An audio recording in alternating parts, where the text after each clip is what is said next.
Sex is the life force energy that runs through us all. Can you use sexual energy for your spiritual evolution? Or perhaps for emotional healing? Is it even possible? Clinical sexologist Dr. Martha Tara Lee will explore all these and more on Eros Evolution on OMTimes Radio.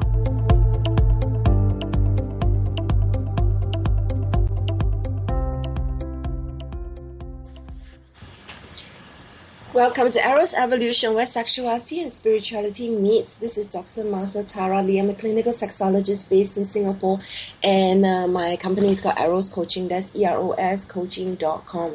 And in today's show, we're talking about sex and disordered eating with August McLaughlin. Yes, sorry, I get the name pronounced wrongly, even though I just checked it just before the show. And I'm welcoming her. She's the host and creator of Girl Boner, to explore disordered eating and its impact on sexuality. So August overcame decades of poor body image and severe eating disorder, which she was diagnosed with while working as an international model. With a background in nutritional science and recovery under her belt, August knows the complications of disordered eating and the bedroom, as well as ways to heal. So a little bit more about August. August McLaughlin is an award-winning, nationally recognized health and sexuality writer and host and creator of Girl Boner. Her work appears in Dame Magazine, the Huffington Post, the Good Man Project, and more. Kirkus Reviews called her first novel In Her Shadow an engaging story with an inventive structure and an intriguing focus on body image issues. And her latest book, Embraceable, Empowering Facts and True Stories About Women's Sexuality, is a celebration of women's sensuality. Each week on Girl Boner Radio, she interviews relationship experts, celebs, and more, exploring women's lives and sexuality like no one else. Known for meddling, personal passion, artistry, and activism, August uses her skills as a public speaker and journalist to inspire women to embrace their bodies and selves, making way for fuller, more authentic lives. You can learn more about her by going to her website. That's August McLaughlin, and that's McLaughlin.com. So welcome to the show, August. Thank you, Martha. I'm so happy to be here. Thank you so much. So we connected because we were taking this online training program together, and yes, welcome. And I want to check with you what exactly disordered eating means, because I'm not really that familiar with this term. Sure, and I think a lot of people aren't very familiar, so I'm really glad you asked. Disordered eating refers to a whole range of behaviors. It could be binge eating or compulsive dieting or even over-exercise to sort of, quote-unquote, undo calories ingested. And the difference between disordered eating and an eating disorder has to do with kind of the frequency and severity. So disordered eating could go on and on, go in and out of your life over years and years and never become a full-fledged eating disorder, though in some cases that does happen. I see. I probably have an eating disorder. I have to admit, I go through phases of binge eating, and it's actually really affected my digestive system. So I have gluten intolerance, and I don't really love food. So when I eat, I tend to eat a lot at one time so that I can maybe postpone my next meal. And I eat at irregular times, and so it's definitely quite chaotic and hectic form of eating. What do you think about that? Do you think that is a form of disordered eating? You know, it's what you're describing, I think, is really common, and it certainly could be a form of disordered eating. Disordered eating, it wouldn't be like, when I say a binge, usually binge eating is you might consume thousands upon thousands of calories in one sitting versus overeating every once in a while. And one way to know is disordered eating tends to be a very emotional experience. So everybody overeats now and then, but if you overeat and then you feel intense guilt afterwards or feel like you need to do something about it, in an unhealthy way, then absolutely. And I think most people have had some experience with disordered eating because food is a really complicated issue in our culture. Yeah. Okay, so I don't think I have that severe. I don't think it's falls under disordered eating because I don't eat thousands and thousands of calories at one go. But yeah, I agree with you that all of us at a certain point, we do go through phases of doing that because of some emotional issue that comes up. Okay, so back to you. Just interested in that question. So back to you. When did you first realize you had a problem with disordered eating? Tell us a little bit more about your history. Sure. I had really poor body image from a very young age, which is pretty common, sadly. I felt very uncomfortable with the way my body looked, but I didn't actually change my eating behaviors in an unhealthy way until much later. I was in my teens when I started modeling, and I did my first big photo shoot with a photographer from out of town, and he told me that I could be modeling internationally if I lost a few pounds. And so that sort of confirmed all these fears that I had carried with me because I never told anybody how I felt about my body, and I'd never really tried to change it so much. I just thought it was sort of my destiny to be this quote-unquote ugly, overweight person, which really I wasn't, and nobody is who's feeling that way. So I started out with, what seemed pretty healthy from the outside, just trying to make some dietary changes and exercising, but it quickly became an addiction and the severity increased.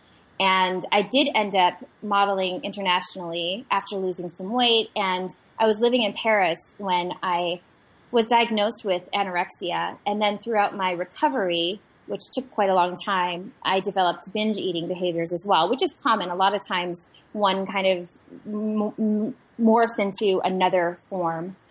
I see. Yeah, yes, I was looking at your website, and you're definitely so beautiful. You are tall, and you look healthy. Oh, thank you. I feel healthy. Yeah, how long did it take for you to really get to the place of feeling that you're not really, doing anything that I guess is hurting your body? It probably took 8 to 10 years for me to move fully past it. The first, year or two of treatment and trying to get to a healthy place, physically, I became healthy much sooner than emotionally. And so I would go back and forth I was still fighting my body. I would, go through periods where I was still trying to reach this particular weight, for example, and my self-worth seemed to be wrapped up in this specific number, which has nothing to do with your value. And over time, through a lot of different efforts, those became fewer and further in between. And eventually I was able to get to a place where I really consider myself past tense recovered. So I guess it just became more and more longer periods of feeling good. And there are people who say that, once you have it, it's going to be a lifelong issue. Would you like to debunk that myth? Thank you for bringing that up. Yes, I do believe that that's a myth. Now, there's no shame in struggling for longer periods of time, but I think it's really important for people to know that you can fully recover. And it's not something I take for granted, but because I believed I could get fully better, I actually had a dietitian tell me when I was in treatment that I would always struggle with these issues. And it really was sort of this reverse psychology. I don't know if she tried to do it, but I'm very stubborn. And when she told me that, I refused to settle for not feeling fulfilled and happy and comfortable with myself. And I could sense intuitively that if I really, really healed and did whatever it took, that the world would open up for me and I would have so much more to give to the world and so much more pleasure in my life. And that really turned out to be true. So I think it's really important for people to know that it is something that you can move past. Thank you for sharing that. It's so hurtful to hear of people who are in helping professions to actually say such things. And sometimes we don't realize a passing remark actually makes things a lot worse for the other person. And maybe in this case, it really did spur you on. However, I just wish that it wasn't even said in the first place. Yeah, I hear you there. I think a lot of times well-intended remarks are quite hurtful, and I heard a lot of those types of things along the way. So yeah, I appreciate you saying that. Yeah, it really wasn't easy, and we're just gonna come into break in 1 minute. So I would like to maybe ask, what are some of the things that really helped you to move past it? Besides, you mentioned therapy. Yes, therapy helps to a degree, but what helped me most was actually embracing my sexuality. I was sitting in a college course and for the first time talked about sex and sexuality in my entire life. And that really turned all the lights on in the room and sent me in the right direction. So that, and then also creative expression helped me, writing, journaling, music. And it's been a process. And I think different things help different people. So it's really important to reach out and try many different things. Beautiful. So what you're saying is the inside becomes whole and then the outside follows. I'm very, very intrigued by what you said about what happened in college about embracing your sexuality. Was that a specific phrase or sentence? You know, it kind of was, and it was funny because it was a very simple one. The professor stood before the class and said, "Today we are going to talk about sex." And even though I had had sex and had been sexually active, except for when I was really, really anorexic, I'd never talked about it. We'd had a couple of courses in school, but in that moment, I just sensed something click inside me, and it's been much better ever since. Wow. Okay, let's talk more and continue this conversation after this break.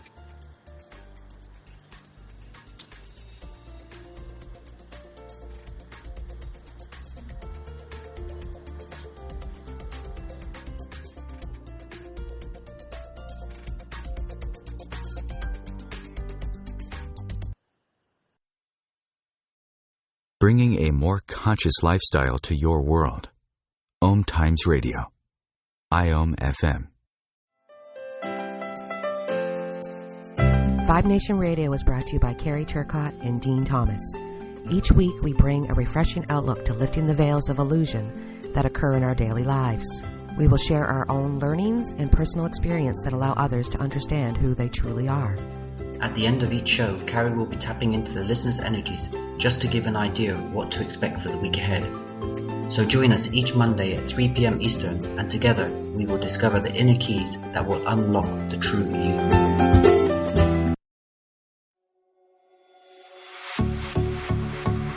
Dr. Kevin here, and I want to invite you every Thursday, 3 p.m. Pacific, 6 p.m. Eastern, to join me on the Dr. Kevin Show, where we have a diversity of guests who help you step outside the box, behind the curtain, and see what a load of crap is going on in the world today, so you have more information with which to make better decisions. We'll see you there. Namaste. Being a radio host on FM allows you to build your show on a rich platform with the power of the internet to fulfill your outreach goals and connect with a very specialized and global online audience, unlimited by time and distance.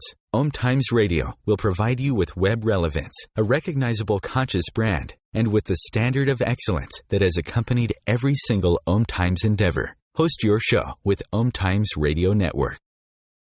The number one reason girls drop out of school in sub-Saharan Africa is lack of access to feminine hygiene products. The Pads for Schoolgirls Project, an outreach of Humanity Healing International, is changing this paradigm by setting up sewing programs at schools, teaching girls a vocational skill, while producing the reusable pads that help keep them attending classes.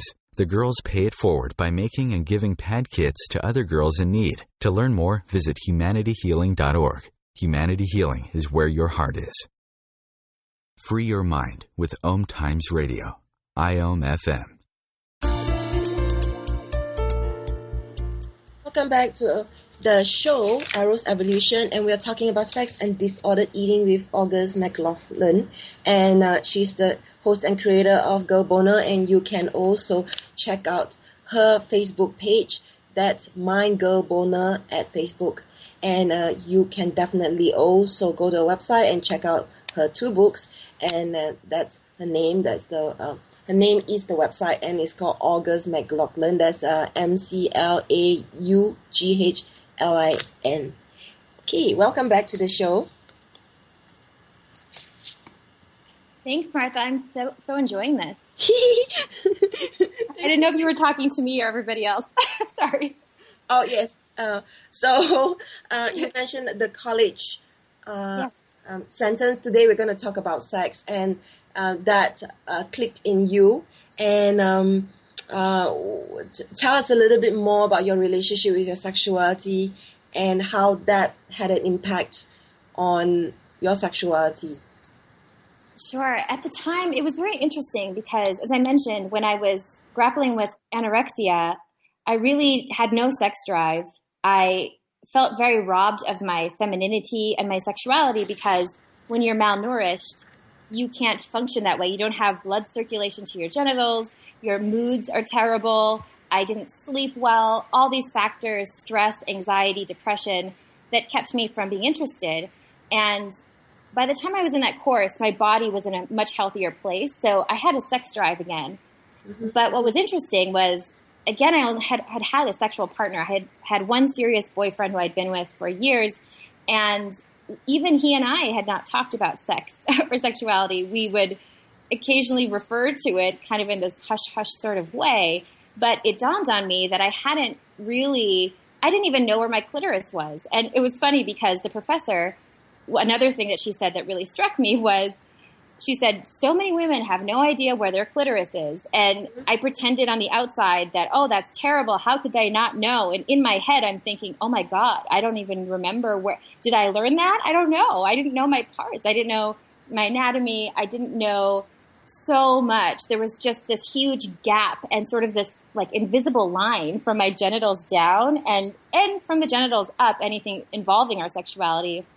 And it really shifted my attitudes and kind of encouraged me to want to learn more and also to challenge all these damaging myths I'd learned about sexuality, like the fact that I'd been taught that men were sexual and women are not, for example, or that, masturbation is a sin. I wanted to really get to the truth of those issues. I was really struck by what you said, like you pretended, oh, that's a terrible thing, women not knowing where their clitoris is. I think we just often go along with what we feel is the socially acceptable reaction. Yes, absolutely. I think so too. And there's even shame around having shame. So women feel embarrassed if they don't know their physiology when there's very good reason that we don't. And men struggle too in these areas, and people of all genders struggle in these areas. So I think it's really important to know that, if you're lacking knowledge or if you feel that you're outside the norm somehow, that it's perfectly okay. And we need to normalize the conversations about sexuality, which is why I love your work so much. Oh, thank you. I love your work too. Thanks. It's true. I was just going to your YouTube and seeing some of the videos that you have done and the interviews, and it's really awesome. You've won several awards for your radio show. Could you just tell us a little bit about it quickly? Sure. So Girl Boner started as a blog series and quickly became my whole life, pretty much, my brand and my business. And a year into the blog, I was given an opportunity to start my own show, or it was offered to me, the idea of having one. And I jumped at it, and I've been doing it ever since. And we started in January of 2014. And every week on Wednesdays, I either interview an expert or an everyday woman or, a whole variety of guests. And we have wonderful conversations about everything related to women's sexuality and sexual empowerment in general. It's a lot of fun. Okay, and the awards that you've gotten? Sure. So Girl Boner has gotten several blogging awards, and I've received several writing awards as well. And then Girl Boner Radio, my biggest audience is on iTunes, and we were awarded New and Noteworthy in the second week And so for the first almost 2 months, Girl Boner Radio was featured on iTunes and Sexuality, which was awesome because it really allowed for more exposure. And ever since, we've been on the What's Hot list, which is basically a ranking for the most popular listened to shows in sexuality. And yeah, it's been really wonderful to not only have the space to be able to talk about these things, but also to know that people listen and want to join the conversation is really fulfilling. And so you have fulfilled what you talked about back in college days, where you wanted to learn more and you wanted to challenge myths around sexuality, and you are really doing all this amazing work right now. Thank you so much. It's wonderful because at the beginning, there's this great quote by Gloria Steinem. I'm going to get the exact wording wrong, but basically she says, truth will set you free, but it's going to piss you off first. And I loved that. And I heard that way back then. And I remember feeling very infuriated by what I was learning, because I was realizing how much I hadn't learned, and I was realizing how much I'd missed out. And I don't know that I would have developed depression and eating disorder if I had been empowered sexually and learned to see beauty and respect in my body and my sexuality from a young age.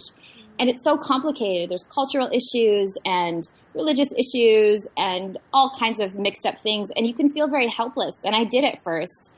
And I realized that the best thing I could do is cultivate sexual empowerment in my own life.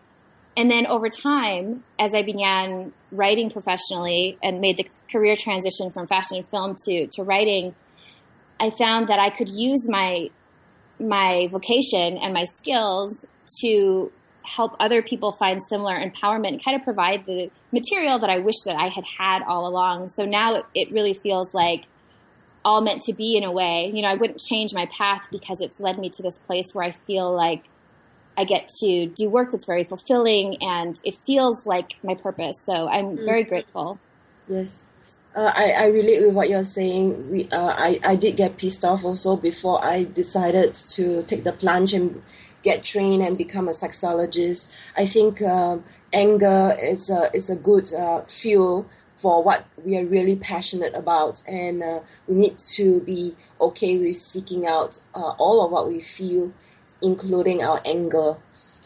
Do you feel that that spurred you on in you then working on your sexuality? The anger as fuel? Yeah, you mentioned like you went for this college talk and you started to learn more about sexuality and you were infuriated and you took action in your personal life, I assume. I did. And what's interesting about that is, and this I think is pretty common, when we are evolving and learning, our whole dynamic and our whole universe around us shifts, and our perspective shifts, and our relationships shift. Mm-hmm. And it actually was really challenging on the relationship I was in at the time.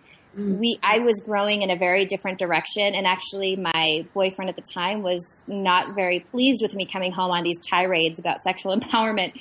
And we didn't end up staying together, and I went through a lot of interpersonal changes, and it's a journey. And I think that's really important too, to realize, even though I had this aha moment, and I bet you relate to this too. It's like you have a moment where you realize this is what I want to do in my own life and then later professionally, but it isn't like you just flip a switch and it's all done. It's been a journey ever since. So that's, it's like an unfolding or an opening up of a flower.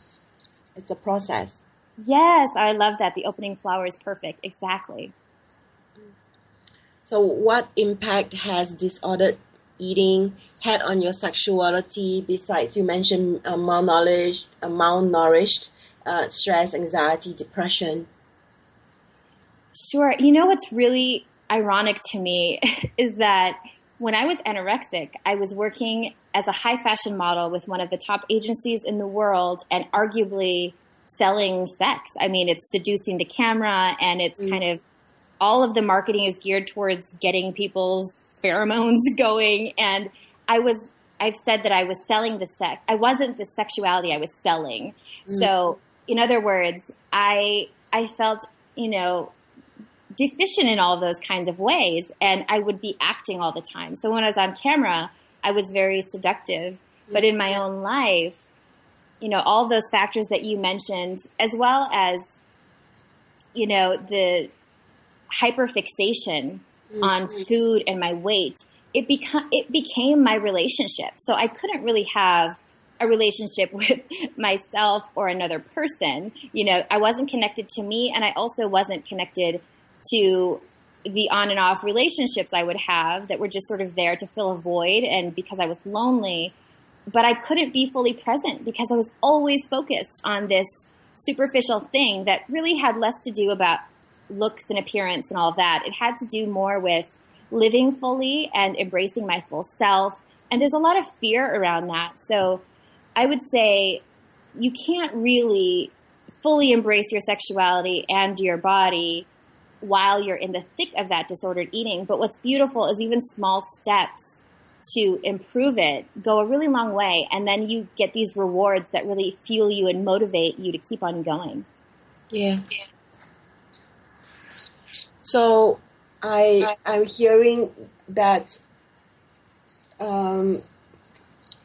what struck me about what you said just now was how you were selling sex and yet you were not really feeling sexy and sexual. I think the media does hype up on sexuality as thinness, and that can really cause a big issue because the person who's actually behind actually doesn't feel sexy at all. And so we are trying to be something that is unhealthy, and people don't realize what they're looking at and where they're striving to go towards.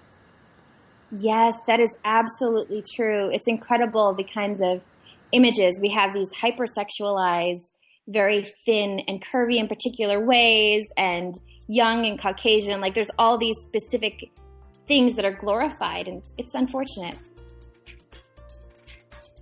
So we're out with August, and we will talk more with her after this break.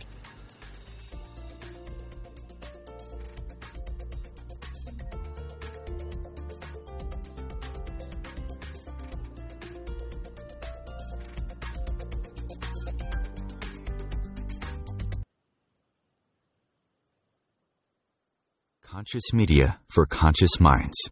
OMTimes. The truth is, you can't change the world if you're broke. I know, I tried. Isn't it time you turned your life's calling into a profitable, freedom-based business? I'm Michelle Barr. Join me every Thursday at 2 p.m. Eastern for Sacred Success. Have you bought into the idea that you have to work hard for your money, that business is hard? I will share some dynamic access consciousness tools to get you out of your own way so you can create a business that actually succeeds. Join me, Simone Millicers, on The Joy of Business at 4 p.m. Mondays Eastern. Host your show on IOM-FM, the radio network of OMTimes Media, one of the more recognized brand names in the conscious community, and is backed by the extensive marketing reach of OMTimes. Hosting a show on IOM-FM immediately connects you with our extensive dedicated community. OMTimes Magazine is one of the leading online content providers of positivity, wellness, and personal empowerment. A philanthropic organization, their net proceeds are funneled to support worldwide charity initiatives via Humanity Healing International. Through their commitment to creating community and providing conscious content, they aspire to uplift humanity on a global scale. OMTimes, co-creating a more conscious lifestyle. Free your mind. Expand your soul. OMTimes Radio. IOM-FM.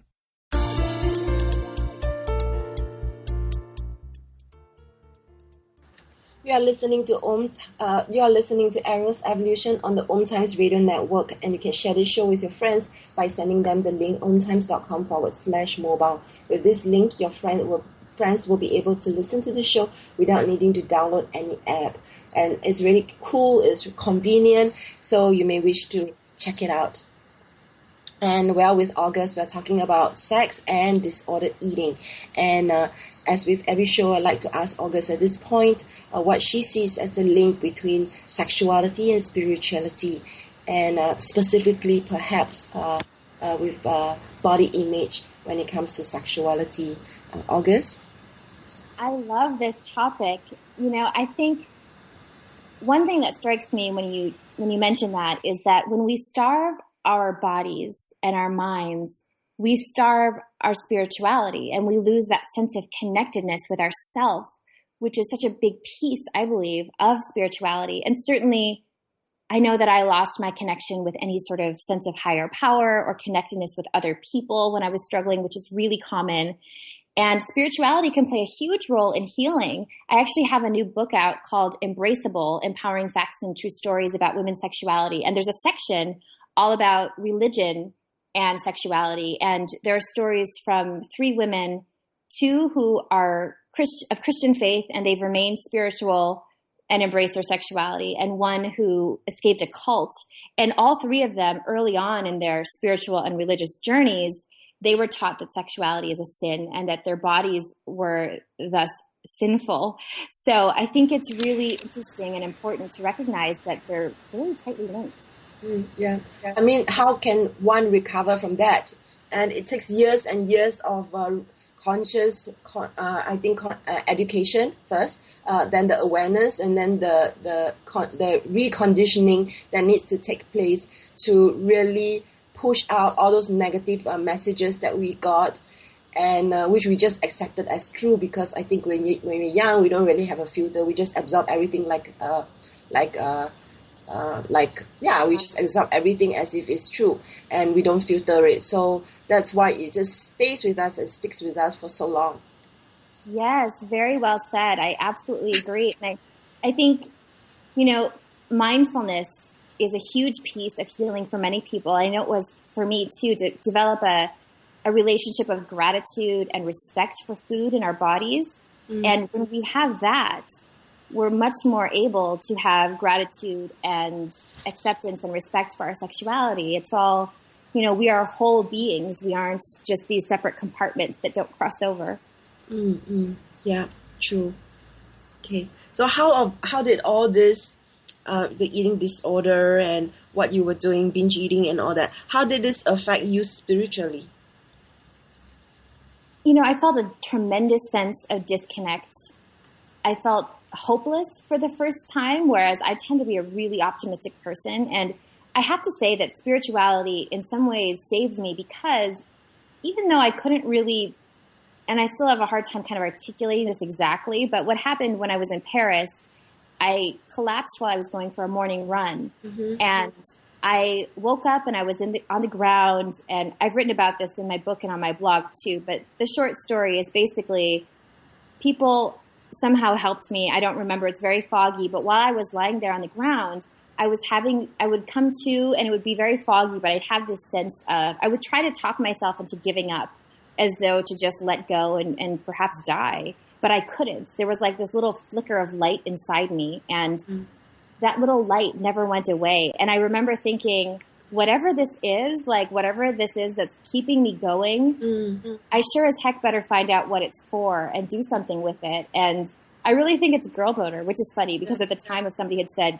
it's girl boner, I wouldn't have believed it, because I wouldn't have had any idea that I'd be going into sexuality at the time. But I think that sense of hope, even when we're in the darkest of times, our spirituality we might feel disconnected from, but it never fully leaves us. And it's a place where many, many people find healing, whether they are Buddhist or Christian or Catholic, or just in a general sense, feel a connection to the universe. I think it's really important to have some sort of spiritual fuel in your life, as well as, nourishment in your body.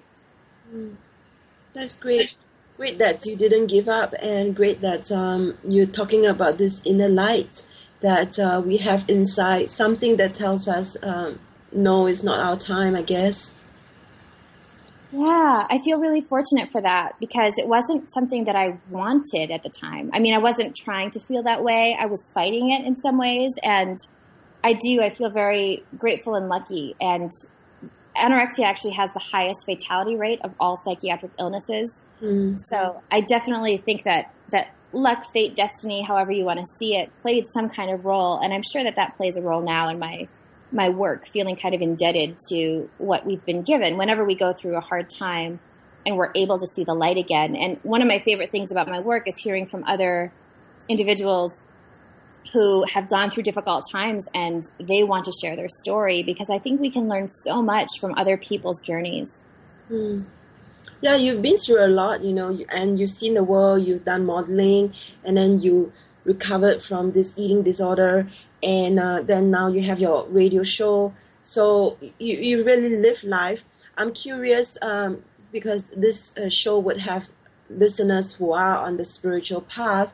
In what ways would you consider yourself spiritual, and any advice that you have for listeners out there? Sure. One thing I'm really embracing of now is meditation and stillness and mindfulness. And that is something that I never thought I would be able to do, because I was very hyperactive as a kid, and I tend to relax through activity. I've had historically a very hard time sitting still. I've never napped well, any of that. And I'm finding that in recent years, even just the past few, meditation and having some stillness in my life, spending time in nature and thinking, thank you.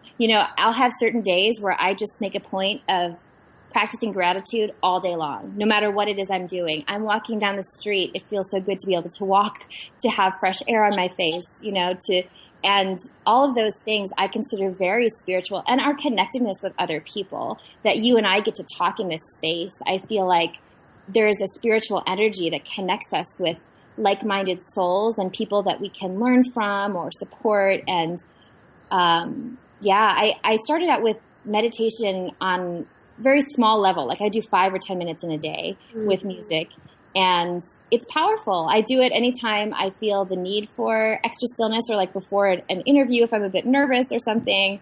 And just really being present with ourselves, which I think is really challenging in our modern world, where everything is about, being online all the time and texting and TVs and just the chaos of the world. And we really need to prioritize stillness and being one with ourselves. I think that gets lost very often. Beautiful. It's really beautiful what you're sharing, how you know when you are feeling stressed and you need that moment of stillness. And that's this whole balance that we are seeking in us. I think a lot of people are in hyperdrive and they don't even know what they need other than push themselves harder. So how did you reach this point of awareness? That has been such a journey.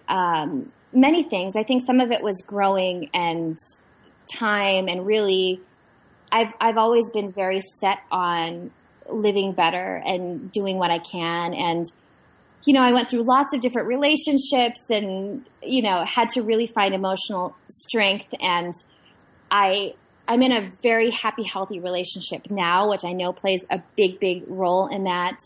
And I really do think that embracing my sexuality fully has played a tremendous part in the ability to be fully present with myself, for sure. But I would say, when I started writing, I was very compulsive about it. And I would write late into the evening many times, even though I'm not a night person. And I started to realize that I wasn't sleeping well, and I just felt very spread thin. Like I was always in this sort of, even though I enjoyed the work, I'd never felt really peaceful. I would get excited, but not peaceful. And so I decided one month, I had been having a really hard time sleeping, like a lot. All my Facebook posts from a few years ago are like about insomnia. And I started reading a book it's called like 30 Days of Rest. And it encouraged you to have active rest, which really appealed to me because, again, I'm not like a napper and stuff like that. And so I decided for 1 month I would not work in the evening, and I would take breaks and I would play and I would work in spurts. And I figured I would make less money, but I would feel better. I felt better, and it also turned out to be one of my most profitable months to date at that time. So ever since then, I've been very committed. I try really hard because I think our culture really, and in the world, there's a celebration of busyness. Like the more busy we are and the more stressed we are, it's almost like a bragging right. Like, look how little sleep I'm getting. Look how little food I'm eating. And you know what I mean? I don't think that's healthy. So I try to celebrate the opposite.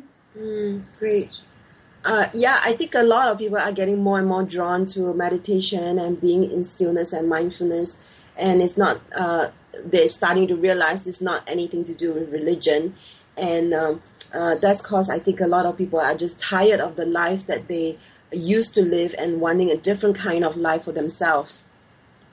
Yes, I think so too. And that's a really positive shift that I'm seeing. I think sometimes I wonder if people from like the prairie days would be laughing at us thinking we have to actually like go to a retreat or something to find quiet, where it used to be that's all you had. You know, you'd light a candle and yeah, I love the trend of seeing it. It's becoming more mainstream to be mindful and meditative, which is great. Yeah, I agree. So what else do you feel has helped you with your healing? All the things that you've done, therapy, mindfulness, meditation, your sexuality you mentioned, yes. So that was what I was going to ask you. What specific sexual practices did you do that perhaps listeners could, get some value from? One of the biggest turning points for me was I had not masturbated for years and years and years because I thought it was this very shameful thing, and I tend to feel a lot of stimulation inside, so rubbing my clit never seemed to work. And I was actually 30 the first time that I brought myself to climax. So, and I share that story in my book as well, that was really the biggest turning point that made me want to take it to a bigger level as far as taking it to the blog and writing about it and speaking about it, because I realized I hadn't become connected with myself sexually in that way. Sex was always something with a partner, and I needed to really learn and explore my body. So I'm a huge fan of self-exploration sexually and masturbating routinely. It doesn't need to be all the time, every day, every week, whatever. It's just checking in with yourself and nurturing that part of yourself and seeing it as something that is your own and that you can then choose to share with others if you want to. I would really like to have a chance to read 2 of your books at some point. We have a break, and we're going to go into the last segment after this break.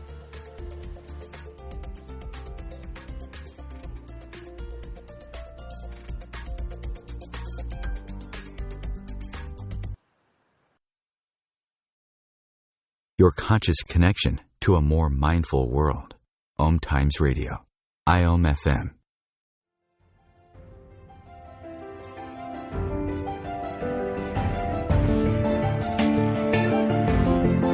Have you been searching for a perspective beyond the mainstream? Check it out. Join your hosts Cielito Pascual and Diana Gold Holland on Share International Radio for thought-provoking views behind the news, Sundays at 1 p.m. Pacific, 4 p.m. Eastern on OMTimes Radio.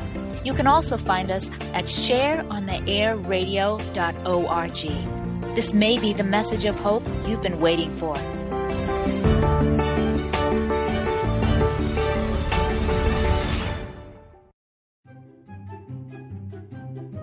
What if living didn't have to be so serious? What if you could move beyond your problems with greater confidence and ease than you've ever imagined?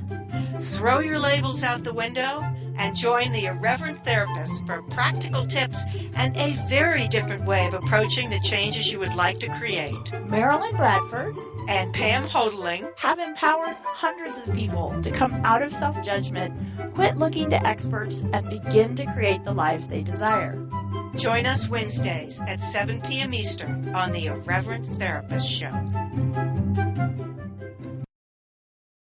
Being a radio host on IOM FM allows you to build your show on a rich platform with the power of the internet to fulfill your outreach goals and connect with a very specialized and global online audience, unlimited by time and distance. OMTimes Radio will provide you with web relevance, a recognizable conscious brand, and with the standard of excellence that has accompanied every single OMTimes endeavor. Host your show with OMTimes Radio Network. What if business could be fun? What if business is the adventure of living? What are you choosing? Where do you do business that makes it easier, more fun, or more joyful for you? We'd love to see where you do business. Connect with us on Instagram at Joy of Business or Twitter at Joy of Business. and share your pictures with hashtags BusinessDoneWhere and Joy of Business. Let's change the world with business. The best of holistic, spiritual, and conscious world. OMTimes Radio. IOM FM.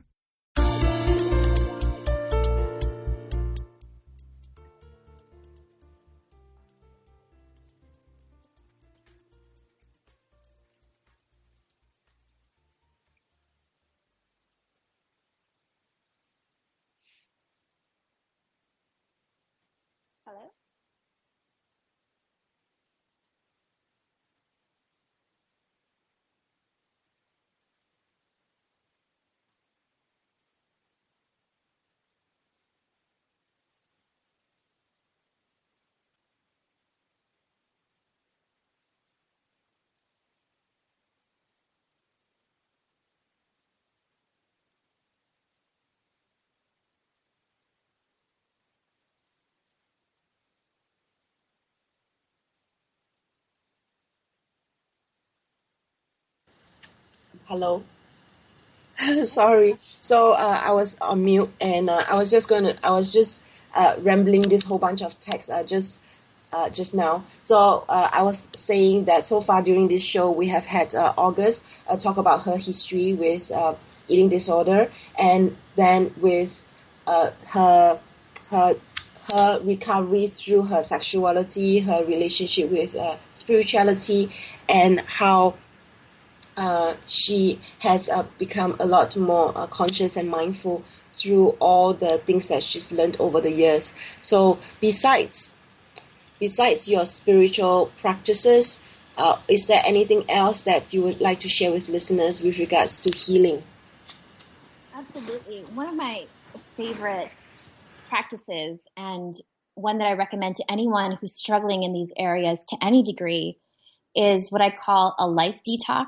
And that is taking an inventory of all of the influences in your life, people you spend time with, publications that you read, TV shows that you watch, places that you go, and ask yourself, does this make me feel good? Does it make me feel less than? Does it make me feel empowered? Does it make me feel unattractive and unworthy?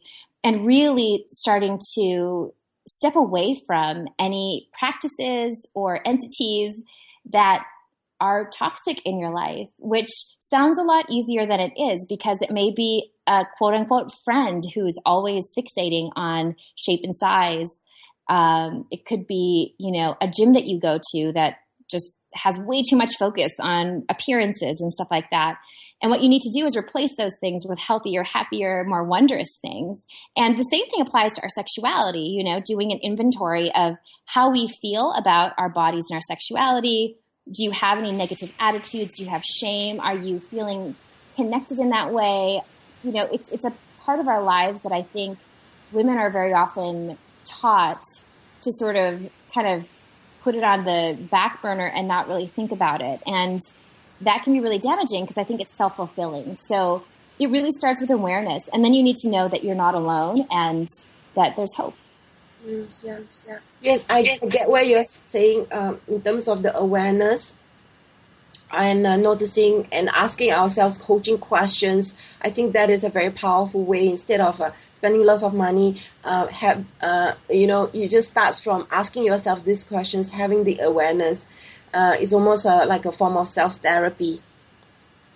Yes, it very much is. And again, that can be a painful process, because when you become aware, one way to do it is to keep a journal with you and just jot down every negative thought you have about yourself during a day. Yeah. And for people who are really struggling, this is scary, because you realize how prevalent these thoughts are. Mm-hmm. But the next step then is to take a little break and then go back and argue them as though all of those negative things, as though a good friend or a loved one said those to you. What would you say to them? Talk them out of it, argue. Mm-hmm. And when we change our language, we start changing our thoughts, and then really infusing our energy into something that matters more to us. Because I find that most people, when they're really lost in the disordered eating kind of realm, they lose sight of what they're passionate about, or they don't even know what they're passionate about, or have any sort of drive in their life that's more positive. So I think sometimes it's a matter of,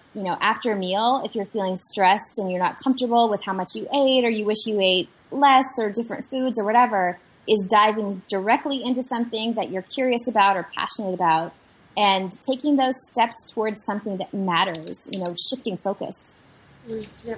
I like what you're sharing about the scariness of writing down our thoughts in the journal and then arguing with ourselves like a lover and friend, because often we are more compassionate to other people than we are to ourselves, and we really truly need to learn how to love ourselves first before we can truly fully love someone else. Yes, amen. That is absolutely true. Yeah, I like what you're saying about infusing energy into something positive, because that gives us purpose. It doesn't have to be a big thing, but at least it needs to be towards the direction of something other than ourselves, I feel. Yeah, it's so true. And I love that you mentioned it doesn't need to be a big thing. It could be volunteering at a soup kitchen or helping your neighbor with lawn, things they need to get done, or volunteering to help dogs at a shelter, or trying a new hobby, taking an art class. Yes. It's all about trying new things and seeing life as an adventure. Yes, I think at times when we are not feeling well, we focus on all the problems and being that leads us into a downward spiral of being negative, versus being positive by really looking at all the miracles, the things that we can be grateful for, and really seeing that actually there are so many people out there that are actually less fortunate and deserving of help. And if you could just channel some of that energy to really seeing it past ourselves, then life starts getting better. I think one step at a time. That is so true. It's just taking that focus off of you and what you're insecure about and asking that question, how can I help someone? It's really powerful. So I understand you also have a background in nutritional science, and you have anything you like to share with listeners as well with regards to our bodies? Yeah. So from a dietary standpoint, I think it's really important to learn to trust your body and to get in tune with it. I think there are so many programs out there that are pretty risky or restrictive, and they end up having people, either miss out on certain nutrients or just to become more obsessed with counting things and restriction and all that. And I think what's really important is intuitive eating, listening to your body, honoring hunger, honoring fullness. So often we eat straight through the fullness cues. When I speak about mindful eating, a lot of people will be like, what are you talking about, this fullness twinge? Because we're very accustomed to feeling hunger, but we just eat straight through the fullness part, which is okay. It's okay to do that now and then. But what's important and powerful is to really know when your body is hungry or not, and to nurture it. I'm not a fan of diet plans that say don't eat any carbs or don't eat any fat. It's when you trust your body and listen to it, it asks you for what you really want and need. And most of the time, over time, as you practice this, you will primarily crave and desire healthy, whole foods.